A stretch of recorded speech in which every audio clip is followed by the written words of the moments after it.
किसी एक गांव में एक धोबी अपने गधे के साथ रहता था। वह रोज़ सुबह अपने गधे के साथ लोगों के घरों से गंदे कपड़े लाता और उन्हें धोकर वापस ले आता।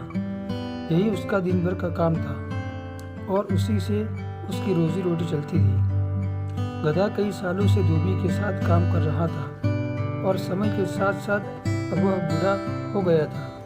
बढ़ती उम्र ने उसे कमज़ोर बना दिया था, जिस वजह से वह ज़्यादा कपड़ों का वजन नहीं उठा पाता था। एक दोपहर धोबी अपने गधे के साथ कपड़े धोने धोबी घाट जा रहा था।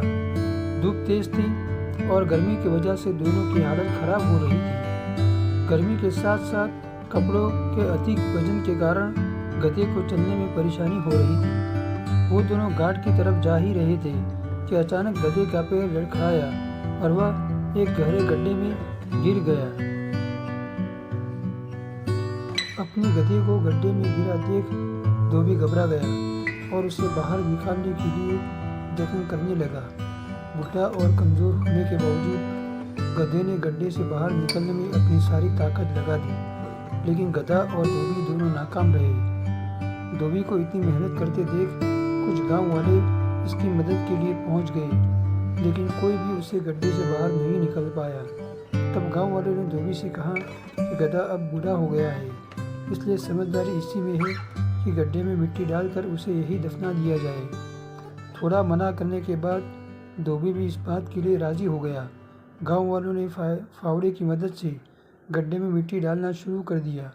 जैसे ही गधे को समझ आया कि उसके साथ क्या हो रहा है, तो वह बहुत दुखी हुआ और उसकी आंखों से आंसू निकलने लगे। गधा कुछ देर चिल्लाया, लेकिन कुछ देर बाद वह चुप हो गया। अचानक धोबी ने देखा कि गधा एक विचित्र हरकत कर रहा है। जैसे ही गांव वाले उस पर मिट्टी डालते, वह अपने शरीर से मिट्टी को नीचे गड्ढे में गिरा देता और उस मिट्टी के ऊपर चढ़ जाता। ऐसा लगातार करते रहने से गड्ढे में मिट्टी बढ़ती रही और गधा उस पर चढ़ते हुए ऊपर आ गया। अपने गधे की इस चतुराई को देखकर धोबी की आंखों में खुशी के आंसू आ गए और उसने गधे को गले से लगा लिया। कहानी से सीख। बच्चों, धोबी का गधा कहानी से हमें यह सीख मिलती है कि मुश्किल से मुश्किल परिस्थिति में भी आप अपनी बुद्धि का प्रयोग कर कठिनाइयों को पार कर सकते हैं।